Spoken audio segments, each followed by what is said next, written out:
In light of the December 13th release of the major new work titled Something Terrible or Something Truly Emancipating, Profound Crises, Deepening Divisions, the Looming Possibility of Civil War, and the Revolution that is Urgently Needed, a Necessary Foundation, a Basic Roadmap for This Revolution, by Bob Avakian, revolutionary leader, author of The New Communism. The RNL Revolution Nothing Less show brings you a special screening of Part 1 of Bob Avakian's 2018 talk, Why We Need an Actual Revolution and How We Can Really Make Revolution, which goes deep and answers why only an actual revolution can bring about the fundamental change that is needed, and why nothing short of a real revolution can put an end to the horrors of today. This talk is crucial, especially right now, a rare time when revolution can become possible. Next week on January 6th at 5 p.m. Pacific Time, we'll feature Part 2 of the same speech from Bob Avakian. So here is Bob Avakian.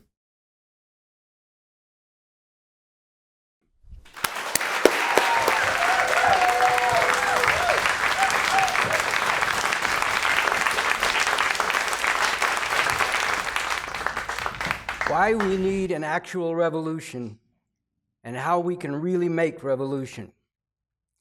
This talk will elaborate on and go more deeply into what is set forth in How We Can Win, How We Can Really Make Revolution, a statement from the Revolutionary Communist Party, which provides a crucial guideline that should be taken up and acted on by everyone who hungers for and wants to be part of bringing into being a world without the horrors to which the masses of humanity are continually subjected.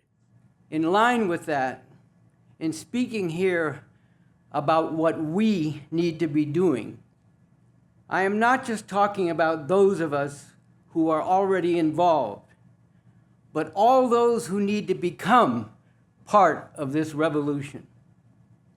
This will consist of two parts. One, only an actual revolution can bring about the fundamental change that is needed. And two, how we can really make revolution. So let's get right into it. One, only an actual revolution can bring about the fundamental change that is needed. In 2012, in Revolution Nothing Less, I talked about the outrageous murder of Ramarley Graham earlier that same year, shot down in his own house in the Bronx by the New York City police. He was only 18 years old. Do I have to tell you what race he was? His mother kept saying, "This has to stop." And his father repeated over and over, "Why did they kill my son? Why did they kill my son?" New York cops then loudly rallied around their fellow pig who murdered Ramarley in cold blood, viciously taunting Ramarley's family and loved ones, demonstrating yet one more time the ugly truth that in the way this country has been built, and for the powers that be in this country, the humanity of Black people has never counted for anything. They have never been valued as human beings, but only as things to be exploited, oppressed, and repressed. 6 years later, and with cold-blooded murders by police, continuing in an unbroken chain, I will say again now what I said then. How many more times does this have to happen? How many more times do the tears and the cries of anguish and anger have to pour forth from the wounded hearts of people? How many more times, when another of these outrageous murders is perpetrated by the police, do we have to hear those words, that pour gasoline on the already burning wounds. Justifiable homicide, justified use of force by police. How many more? Ramarley Graham, Nicholas Hayward Jr., Tamir Rice, Eric Garner, Darius Pinex, Oscar Grant, Manuel Diaz, Joel Acevedo, Laquan McDonald, Ayanna Stanley Jones, Sandra Bland, Jack Sun, Rennie Davis, Michael Brown, Freddie Gray, Maurice Granton, Harith Augustus. The list goes on and on and on. Thousands and thousands, especially Black and Latino and Native American. If this were the only thing wrong with this system, it would be more than enough reason to sweep it off the earth. But this is only part of the intolerable outrages that are continually perpetrated by this system and that cause so much unnecessary suffering for the masses of humanity. So let's go back to why and what it will take to make all the outrages really stop. Why are Black people, Latinos, and Native Americans subjected to genocidal persecution, mass incarceration, police brutality, and murder? Why is there the patriarchal degradation, dehumanization, and subjugation of all women everywhere, and oppression based on gender or sexual orientation? Why are there wars of empire, armies of occupation, and crimes against humanity? Why is there the demonization, criminalization, and deportations of immigrants and the militarization of the border? Why is the environment of our planet being destroyed? These are what we call the 5 stops, deep and defining contradictions of this system, with all the destruction and suffering they cause, which must be protested and resisted in a powerful way, with a real determination to stop them, but which can only be finally ended by putting an end to this system itself.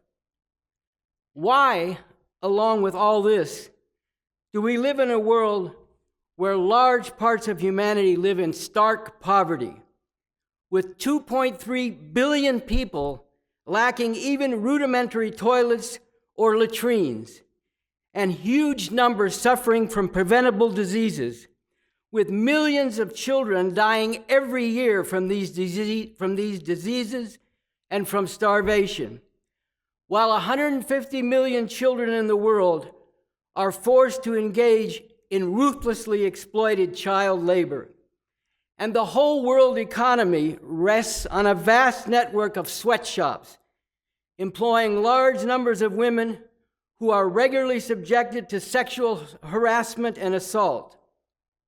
A world where 65 million refugees have been displaced by war, poverty, persecution, and the effects of global warming. Why is this the state of humanity? There is one fundamental reason.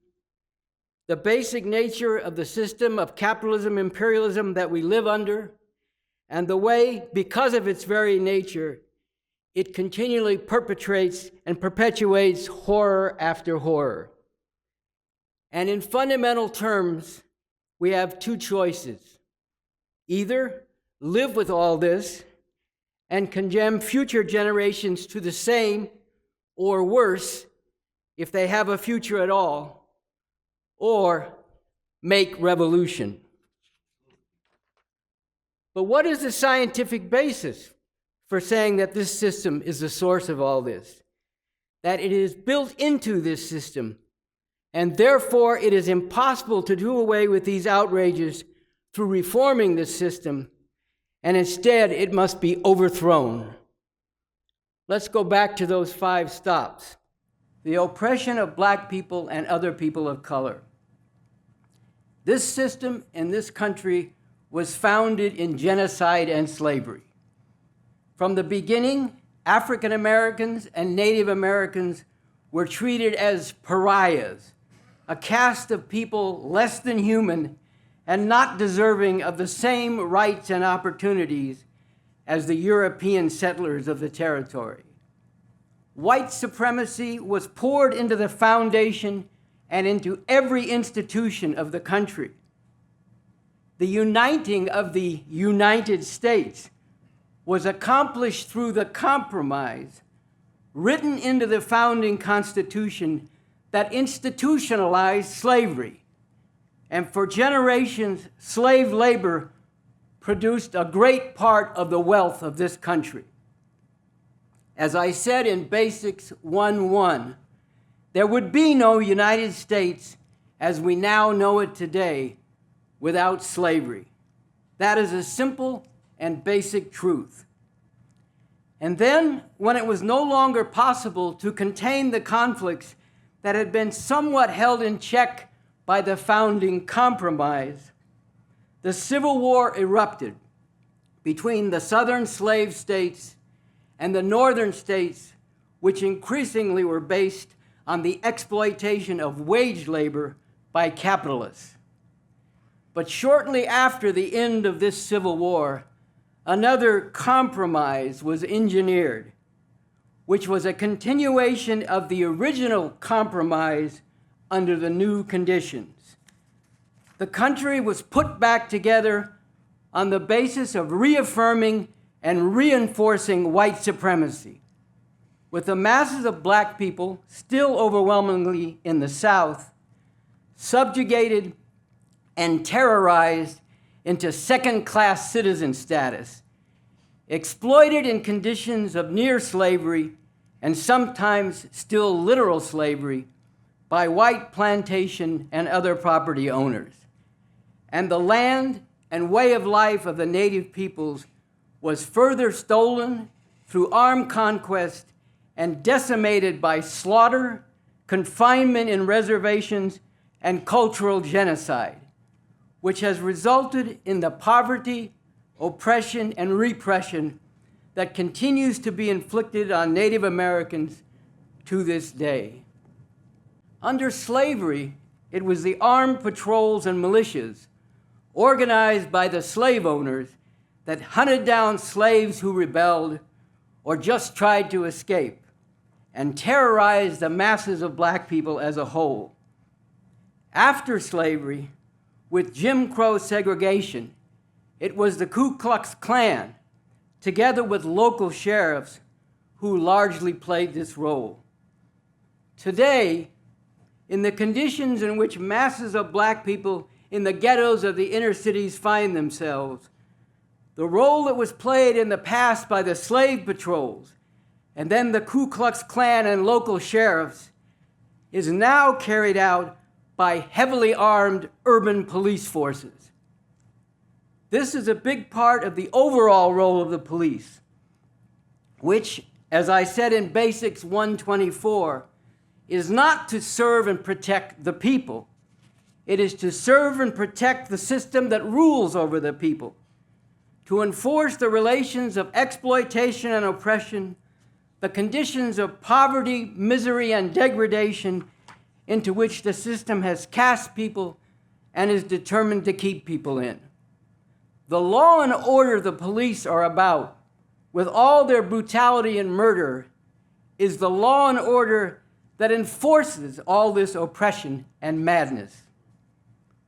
In the days of slavery and then Jim Crow segregation after the Civil War, the oppressors viciously exploited and terrorized black people, brutally murdering those they saw as posing a threat or not staying in their place. But they did not kill off or incarcerate a huge part of the black population because their labor was needed as a backbone and crucial source of profit for the cotton plantations and the overall economy in the South and the country as a whole. Today, with great numbers of black people concentrated in the inner cities, and with many factories and other capitalist enterprises having moved away from the urban cores, the police have killed thousands of black people in the last few decades, and they play a key part in forcibly maintaining masses of black people in a situation where, especially youth, robbed of any decent future under this system, are killing each other in the thousands, and millions are either incarcerated or in some other way under the control of the so-called justice system. Because white supremacy is such a defining part of this country, it is not just African Americans and Native Americans, but people of color generally who are subjected to discrimination, degradation, and brutality. And this applies now in acute ways to those whose roots lie in Mexico, El Salvador, and other parts of Central America and the Caribbean, which are tightly ensnared in a net of domination and exploitation by the imperialists of the USA, whose ravaging of these countries has driven many to emigrate to the US itself. White supremacy and capitalism, they have been completely interwoven and tightly stitched together through the whole development of this country down to today. To attempt to really put an end to white supremacy while maintaining the system of capitalism would tear the entire fabric of the country apart. White supremacy and capitalism. It is not possible to overcome and finally abolish the one without overthrowing and finally abolishing the other. The oppression of women and oppressive gender relations. Not only is white supremacy completely interwoven and tightly stitched together with the development of capitalism in this country, but male supremacy is also completely interwoven and tightly stitched together with the whole historical development of the division between exploiters and exploited, oppressors and oppressed throughout the world, including the capitalist imperialist system which is dominant in the world today. Thousands of years ago, with the development of human societies in such a way that means of production, land, domesticated animals, tools, and so on, were no longer the common resource of people, but instead became privately owned.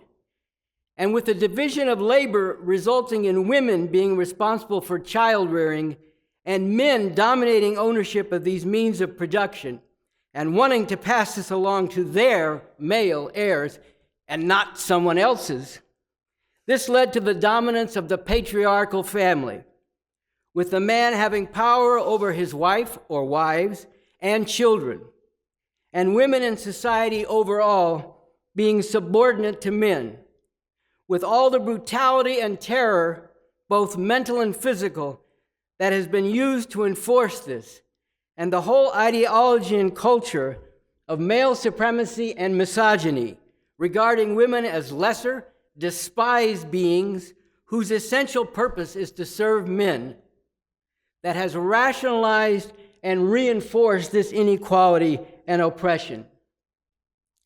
This patriarchal oppression has also been bound up with the suppression and punishment of relations among people, including intimate relations that run counter to and challenge traditional gender relations. It is crucial that there be determined struggle against this terrible oppression in all of its manifestations. But in order to finally abolish and move beyond all this, in society as a whole, and not just in one country, but for all of humanity, it is necessary to abolish the private ownership of the means of production, converting them into the common property of the people as a whole, and to replace the traditional patriarchal family with relations among people, including intimate relations, that are freely entered into and freed from all vestiges of oppression. This, of course, is impossible under capitalism.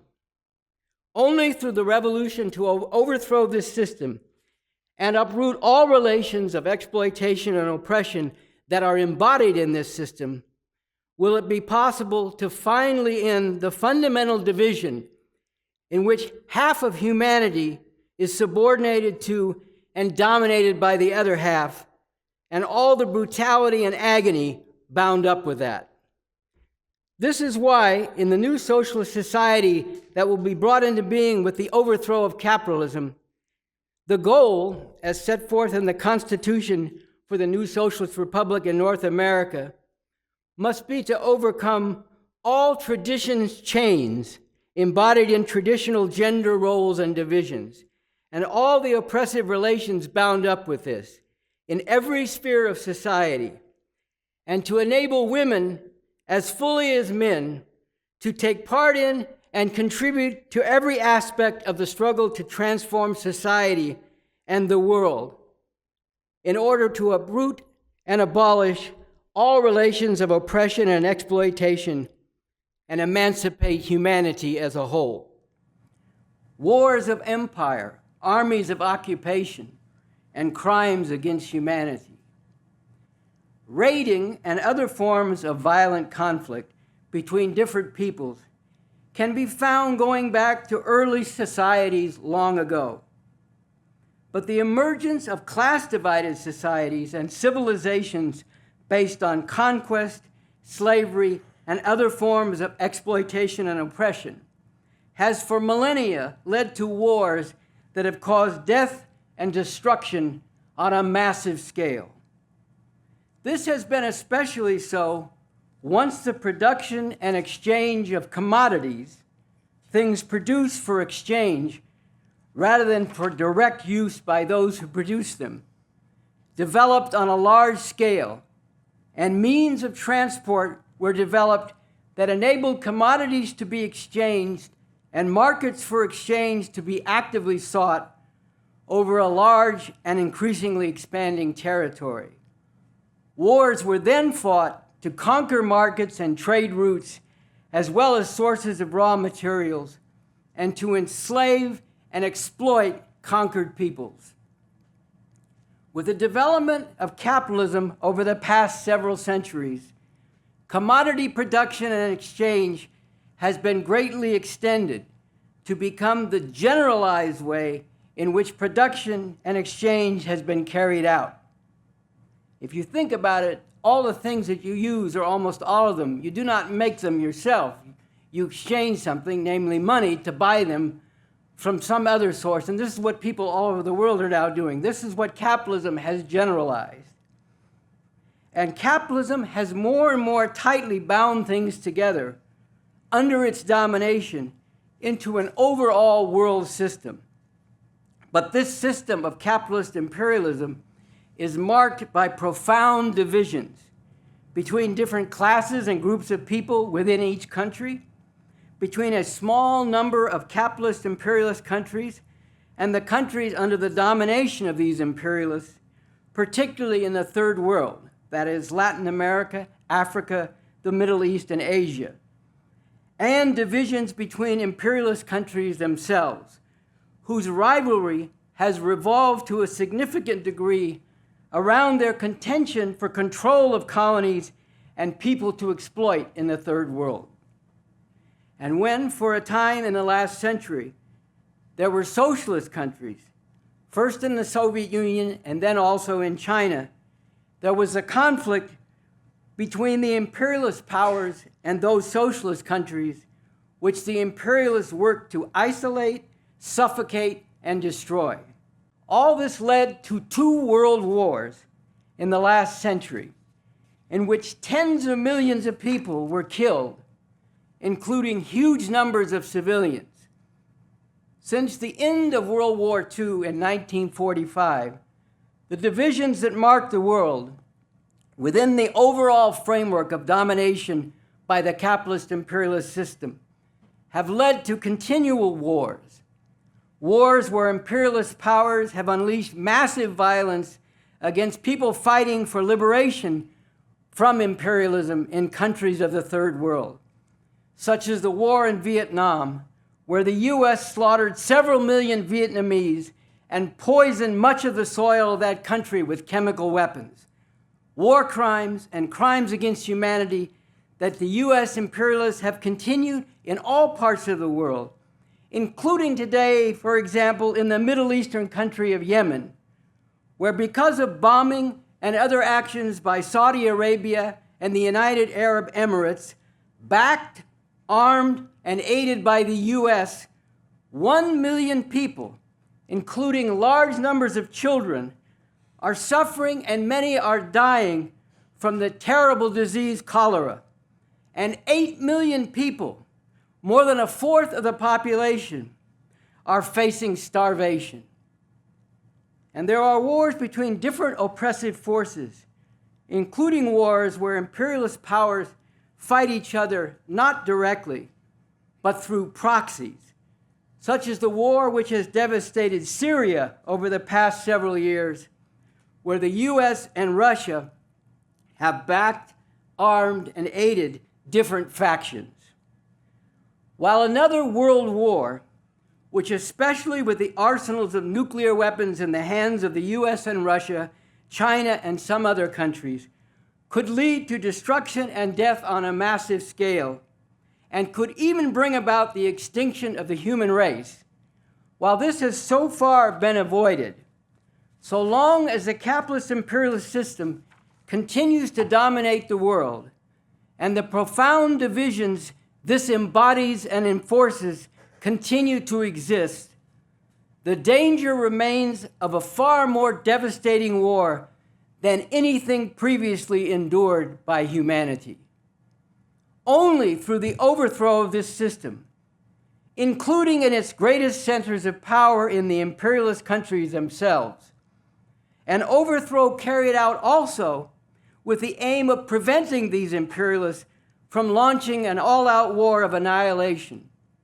Only in this way can we advance toward the goal of overcoming the divisions among human beings that embody exploitation and oppression and lead to violent conflict, and finally make a reality of the dreams and aspirations of so many for a world without war. The demonization, criminalization, and deportations of immigrants and the militarization of the border.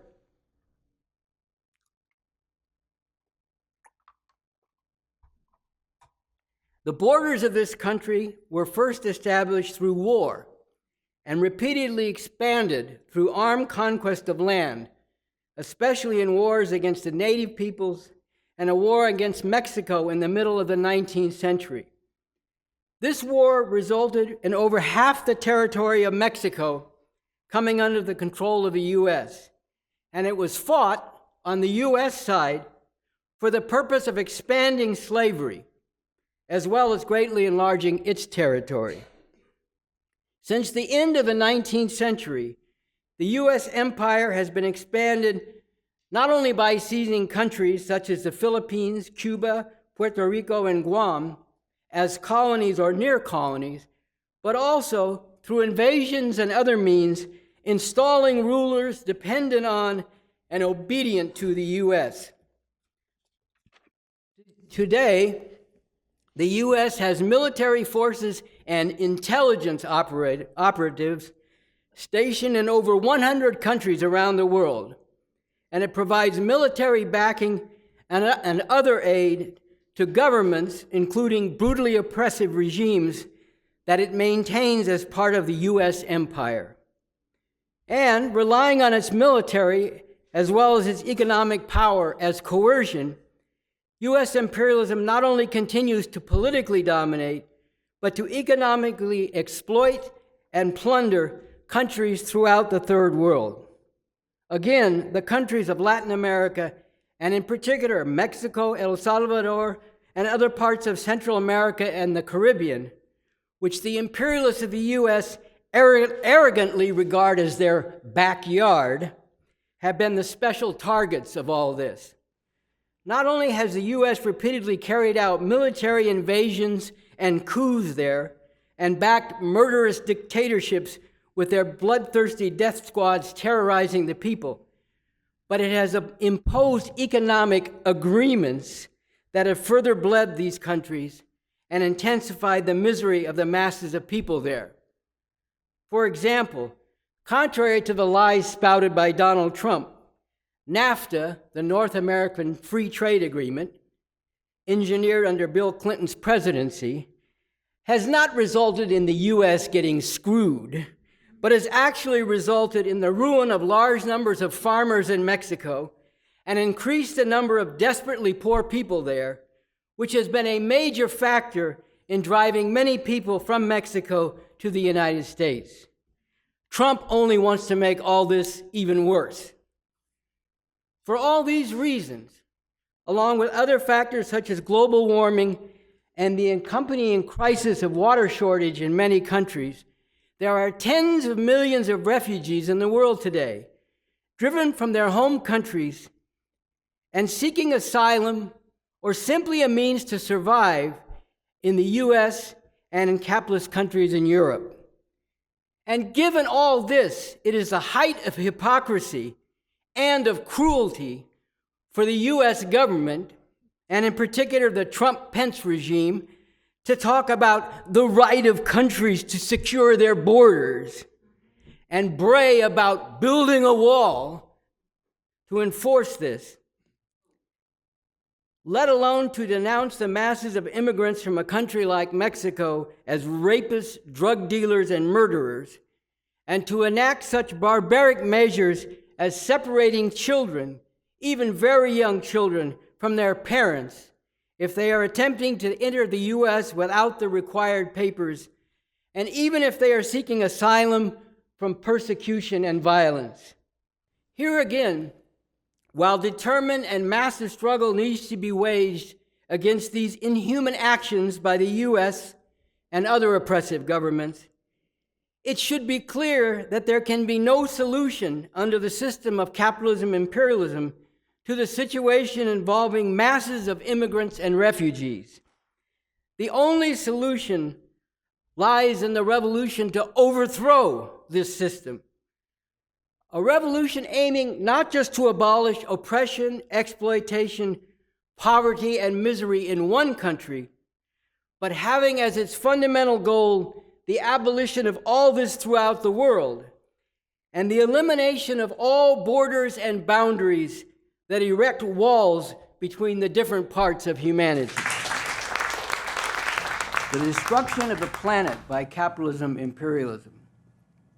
The very fact that global warming is one of the major reasons why there are today a greater number of refugees, 65 million, than at any time since World War II, is one powerful indicator of the severity of the climate crisis, which is increasing in intensity at an accelerating rate.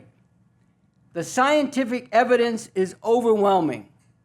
The climate crisis poses a very real and growing threat to human civilization.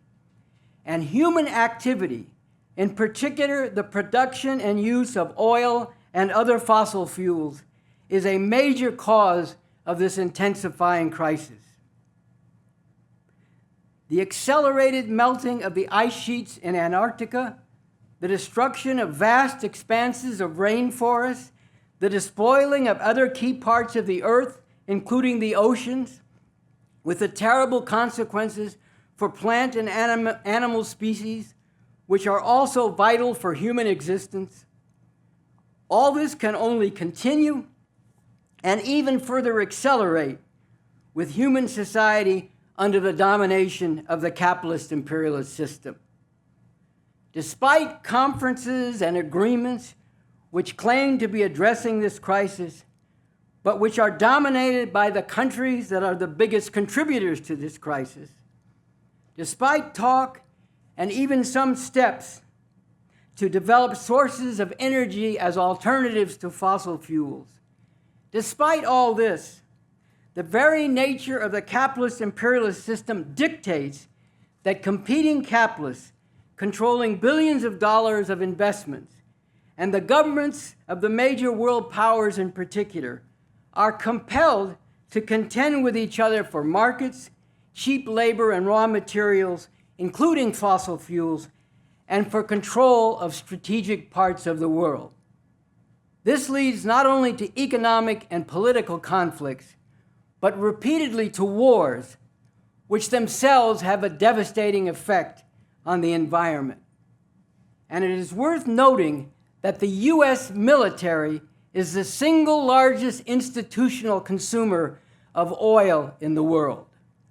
To make matters even worse, this system has now brought forth a fascist regime to power in the U.S., which is determined to shatter agreements and roll back regulations that offer even minor, if completely insufficient, protections for the environment, and to unleash forces whose effect on the environment, if persisted in, could actually lead to the destruction of human civilization. Obviously, we have only one Earth as a home for humanity. And this climate crisis can only be fundamentally and ultimately addressed on a world scale. But a first great step or leap can be taken by wresting power from the capitalist imperialist system in its most powerful stronghold and making this a source of inspiration and base of support for people around the world in rising up to overthrow and abolish all systems and relations of exploitation, oppression, plunder, and destruction of the environment and of human beings who can only continue to exist and to thrive through a rational and planned interaction with the rest of nature. From all this, it stands out very sharply that we live in a grossly lopsided world. A world where a few dozen billionaires have as much wealth as the poorer half of humanity, and a small number of ruling classes in a small number of countries dominate, oppress, and control the destiny of the masses of humanity, with consequences that are already terrible and could, before long, become catastrophic. And in everything that I've been shining a light on regarding the world we live in under the domination of capitalism, imperialism, we are seeing the consequences of a system based on the private appropriation by competing centers of capital of wealth that is socially produced through networks of production involving vast numbers, ultimately billions of people all over the globe, who are forced now to work in conditions and relations of production that exploit and dehumanize them. It is not simply greed that drives these capitalists to constantly seek ways to more ruthlessly exploit people. It is the fact that if they do not do this, or if some other capitalists do it more successfully, that is, even more ruthlessly, then they will face the prospect of not just falling behind, but actually going under, eaten up by other capitalist sharks.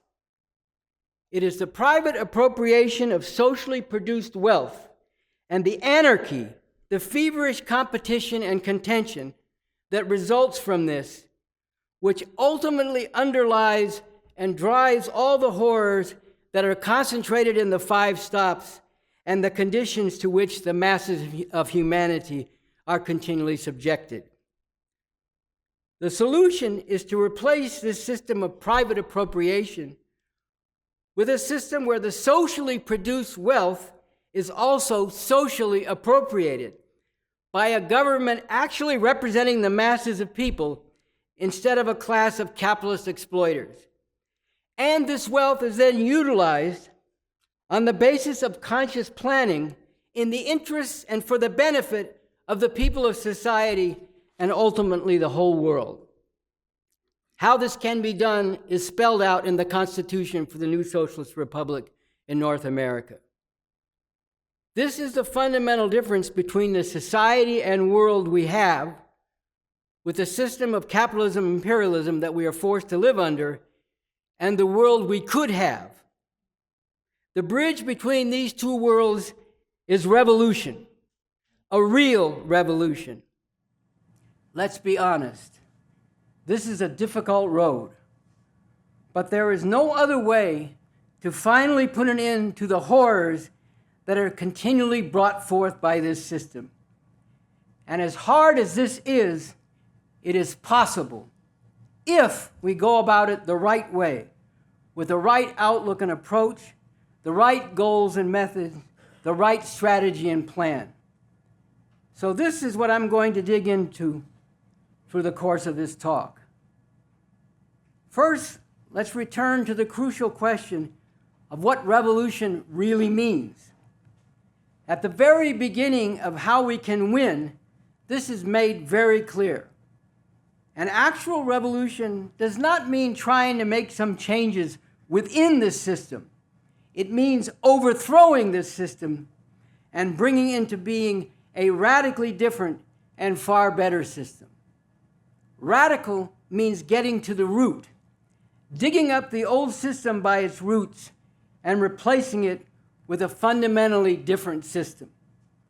And what opens the way to doing this is shattering the rule of capitalism over society through defeating and dismantling its institutions, such as the police and armed forces, that violently enforce this system's rule, and then bringing into being new institutions that serve the radical transformation of society and ultimately the world as a whole. How this could be done is something I will speak to in the second part of this talk.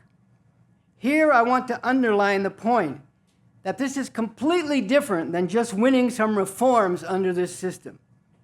Certain government concessions to the fight against injustice, for example, civil rights legislation, DACA, which granted temporary legal status to some immigrants brought here as children, or court decisions establishing the right to abortion and gay marriage, these were hard-fought victories. But the problem is that they are and can only be partial victories, dealing with only some aspects of oppression under this system, but not eliminating the oppression as a whole or the source of this oppression, which is the system itself. And as we are seeing, even where such partial victories are won, so long as this system remains in power, there will be powerful forces who will move to attack and undermine and seek to reverse even these partial gains. It is also very important to understand the difference between the possibility for certain individuals or even a certain section of the oppressed to improve their conditions or to make it under this system, and the reality that for the masses of oppressed people, the only way they can escape their conditions of oppression is by abolishing the system that maintains them in these conditions. Of course, the rulers of this system and their political operatives and media mouthpieces are forever pointing to the success stories of people who have risen from the ranks of the poor and oppressed to become rich and famous, or at least to realize the great American dream of becoming middle class. This is like going to a casino where by far most who play are played for suckers and sink deeper into a hole, while every time there is a winner, it is loudly celebrated, often with bells, sirens, and so on, to make people believe that if they just keep playing, they too can become winners. This touches on something of great importance: the relation between individuals and the larger society and world of which they are a part. Everyone, of course, exists as an individual. But at the same time, the larger society and world establishes the conditions within which individuals exist and function and shapes their outlook and values. Even the aspirations and the felt needs of individuals are shaped in this way. To cite a simple example, no one in 1970 felt that they needed to be on their cell phone continually, because cell phones did not yet exist. But once people have them, they have great difficulty doing without them, as we know.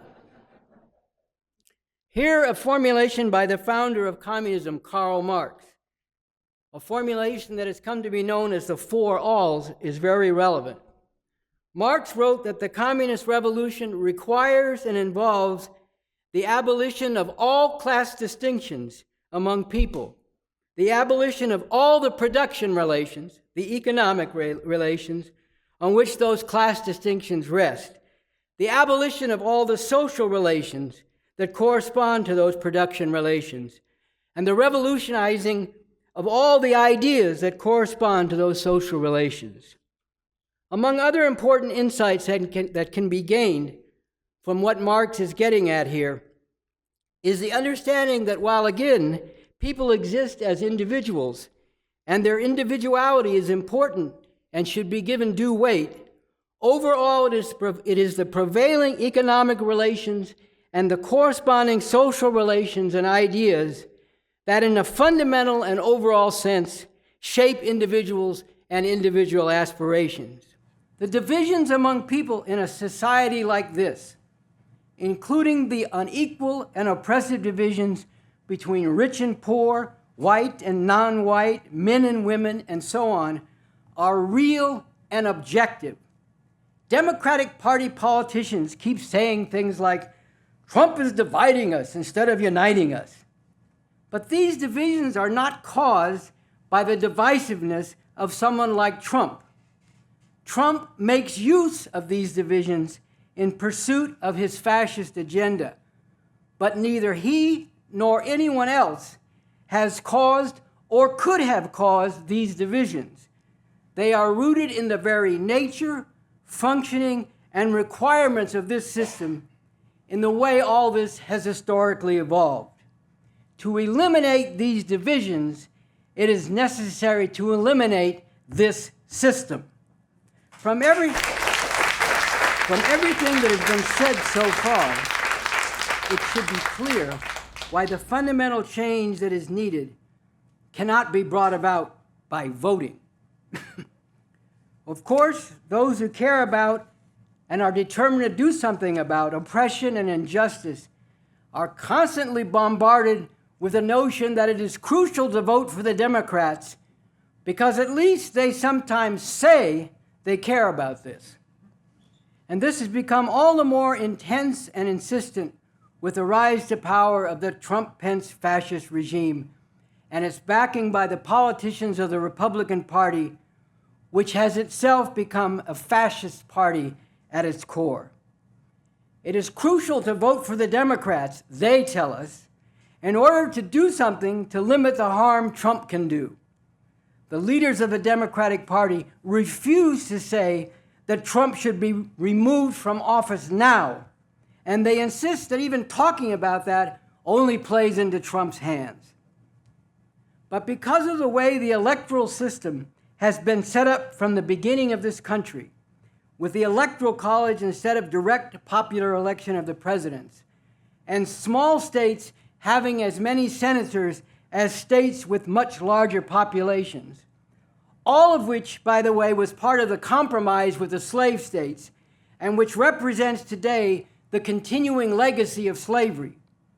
And with the way elections for Congress have been manipulated through suppression of the votes of especially Black people and Latinos, as well as the gerrymandering of districts, that is, structuring them in ways that are geographically distorted, so that people who would tend to vote against the Republicans are concentrated in a few voting districts, while those, especially conservative white people, who would vote Republican are spread out through a number of such districts, giving them a greater disproportionate number of congressional representatives.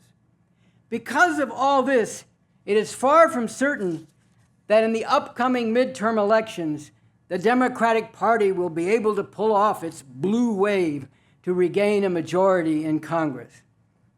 And what is the approach of the Democrats in attempting to achieve this? To a large degree, it is to run candidates and campaigns they hope will appeal to Trump voters, including candidates who boast of their service in the U.S. military, carrying out bombing raids and other devastation in the Middle East and Afghanistan. The truth is that not only is it necessary to overthrow the system in order to put an end to what is concentrated in the 5 stops and the horrific conditions to which the masses of humanity are subjected in a world dominated by this system of capitalism and imperialism, but even short of revolution, even in order to prevent the Trump-Pence regime from further consolidating its rule and more fully implementing its fascist program, it is necessary to rely not on the Democratic Party, but on masses of people, breaking out of the confines of politics as usual and carrying out sustained, nonviolent mass mobilization to drive out this fascist regime.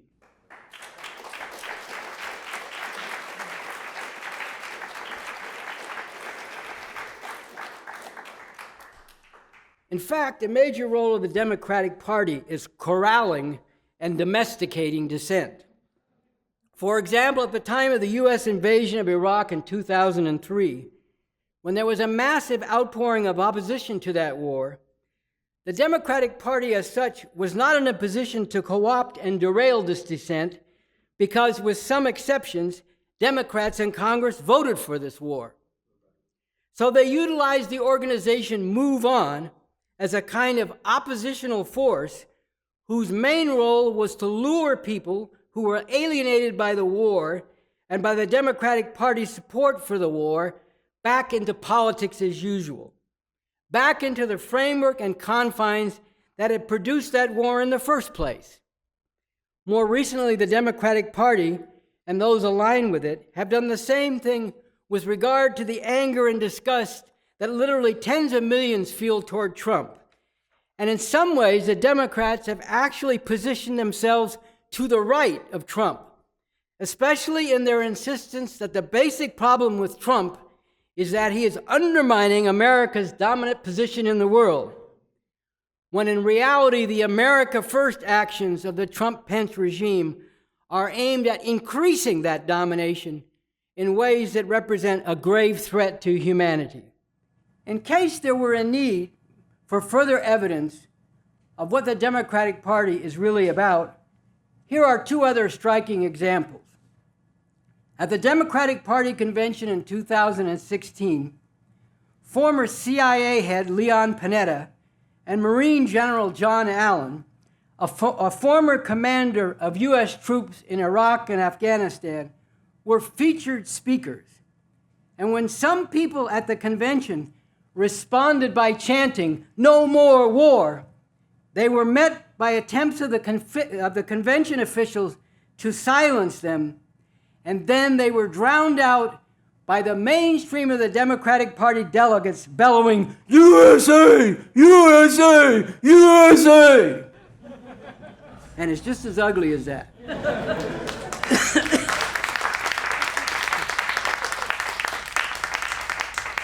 And let's not forget that when black youth in Baltimore rose up in righteous rebellion after the police murdered Freddie Gray, Barack Obama denounced these youth as thugs, but he never denounced the police who killed Freddie Gray as murdering thugs.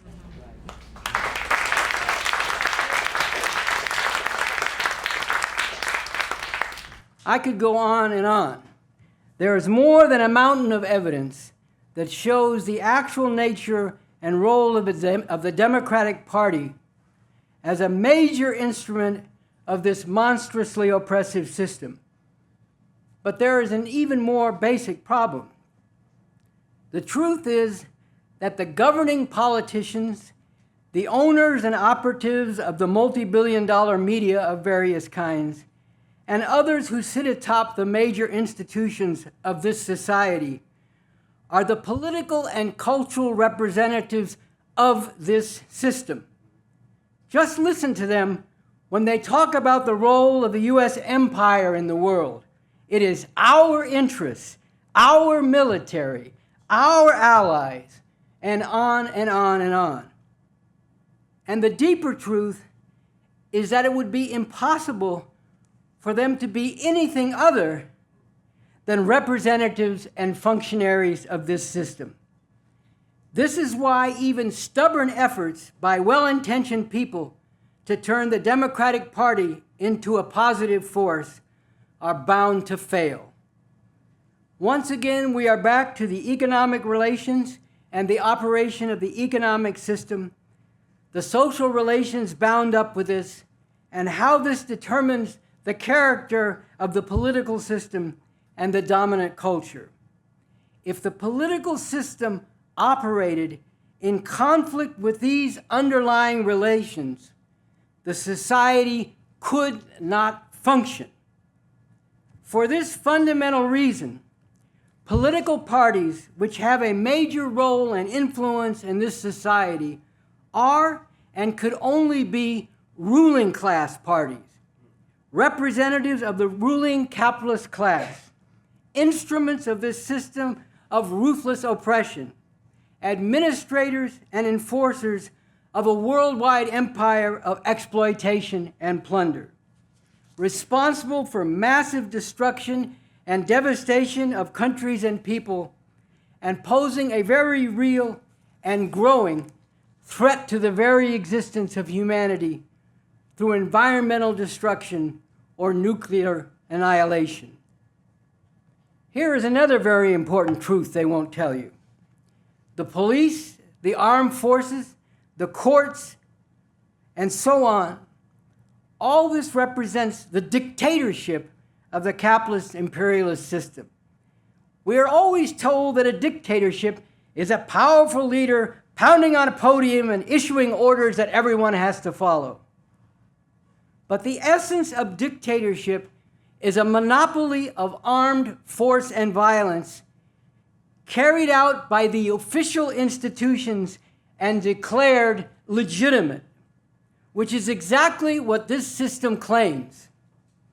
That the violence repeatedly used by its institutions, here and all over the world, is legitimate violence, when in fact it is completely illegitimate, murderously enforcing brutal relations of exploitation and oppression.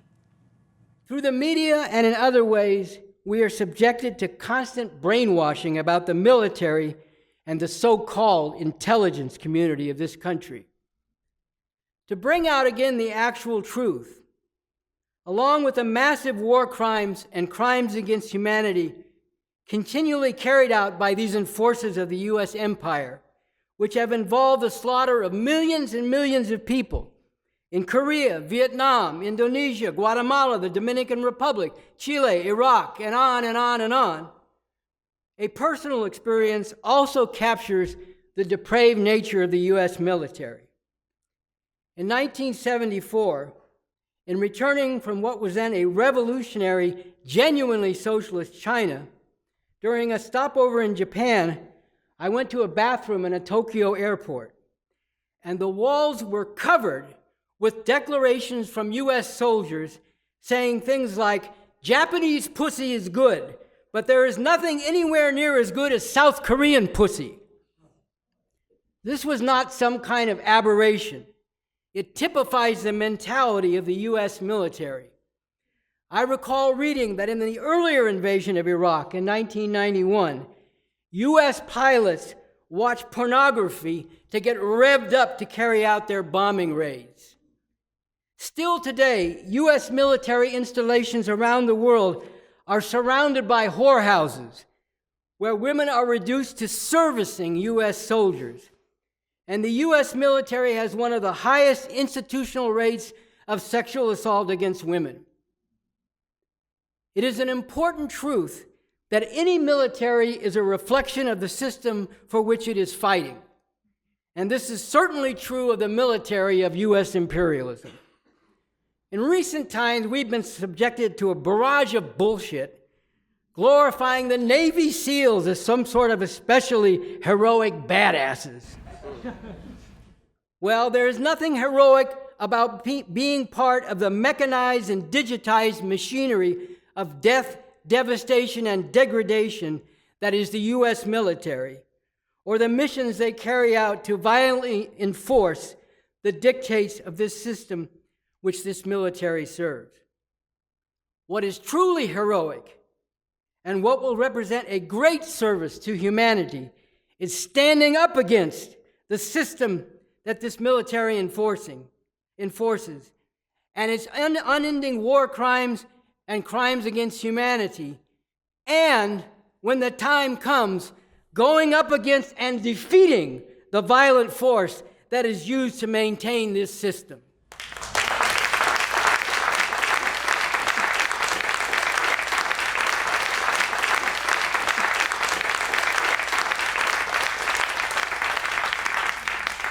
We are also subjected to an endless glorification of the police on TVs, in the movies, in the popular culture as a whole. At the same time as Black people and Latinos, especially the youth in the ghettos and barrios of this country, are repeatedly portrayed as depraved, subhuman animals. All this is meant to condition people, particularly people in the middle class, to support or at least not oppose the mass incarceration of these youth and the brutality and murder that is continually carried out by the police, particularly against those already viciously oppressed under this system, and those from any part of society who dare to rebel against this system, especially in ways that are not confined to ritualized protests as usual. And then there are the ruling class news media. There are media like Fox News that represent the fascist section of the ruling class, which aims to impose undisguised capitalist dictatorship without the rule of law, with open hostility toward other sections of the ruling class itself that these fascists regard as enemies, and vicious repression against immigrants, Black people, Muslims, women, and LGBT people. All those whose degradation and criminalization is essential for the fascist program of making America great again. Lying, systematically distorting reality, is a function and mission of these media.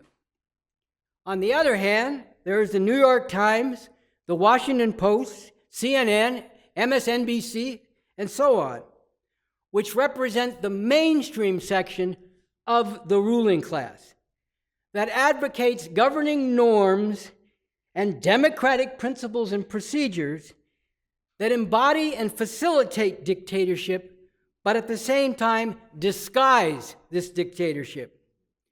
These mainstream media tell some of the truth some of the time when it serves their sense of ruling class interests, and they lie and distort a lot of the time whenever they see that as serving those same interests.